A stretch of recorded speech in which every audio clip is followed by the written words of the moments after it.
Happy Easter and welcome to week 9, right? This is actually one of my favorite topics.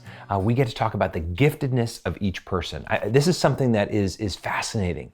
And I think we need to start with a fundamental principle that each one of us are fearfully and wonderfully made. This is what it says in scriptures about us, that God made us with unique purpose and with his own love and specific intent. I think too many times in the world, we get caught up in our own negatives, our weaknesses, whether it be job performances or even just evaluating how we're doing as parents. Sometimes we just feel like we're failing, right? But what we need to do this week is really celebrate our giftedness. There have been many studies done that look at the people who are most successful, whether it be successful in business or in teaching or all these different areas. They didn't focus on their weaknesses. They leaned into their giftedness and into their strengths. And that's when they flourished. That's when they succeeded. That's when they became really excellent, right? So that's what we want you to do. And we want you to explore it in such a way that you probably ought to talk to your spouse about it, because they probably see things in you that you may not appreciate or you may not think they are gifts. But this is something that God has given you. It's almost like we have each been given a secret mission, a unique mission that's to us, and we've been given the gifts to accomplish that mission.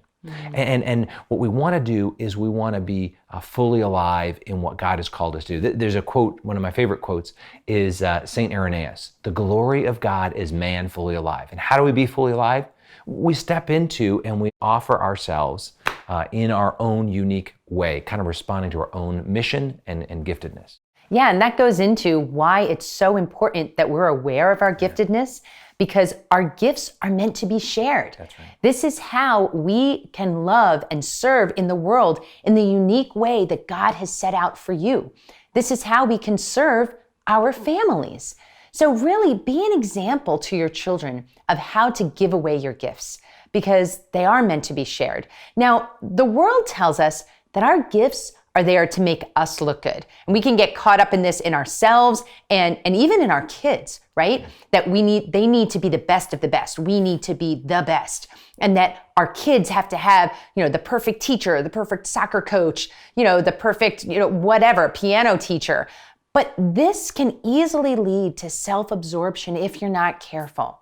So you have to continually send your children the message, yes, you need to become who you were meant to be, but not to focus inward, but instead to give yourself away to others. So for example, I love music. I love to sing, and that's something I've worked on for years and worked on developing that gift, but not just for myself, but really to serve our church. So, for years I've led choirs, I've sung as a cantor, been part of a larger music group. And now when I see this giftedness in my children who are also musicians, and they, sing for fun and they do things together, but they've also have learned that they can use their gifts at the service of our church. So we all sing together, at Christmas and Easter and serve the church in this way as a family, which is really wonderful and fun. And it's a way that we can give ourselves away.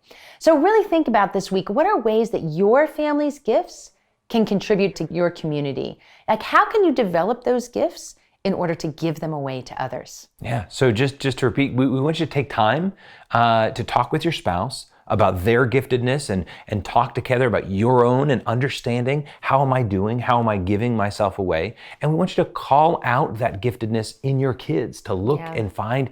There's something very powerful about a parent kind of recognizing and calling out, you're really gifted in this. Let's invest in that. And how do we celebrate the giftedness of each person and of your family as a whole? Because as you'll find this out, that as we use our gifts, we are transformed by using our gifts. It's in giving that we really do receive.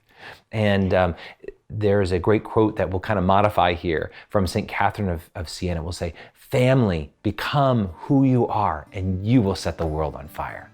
This is Cana 90. Let's celebrate.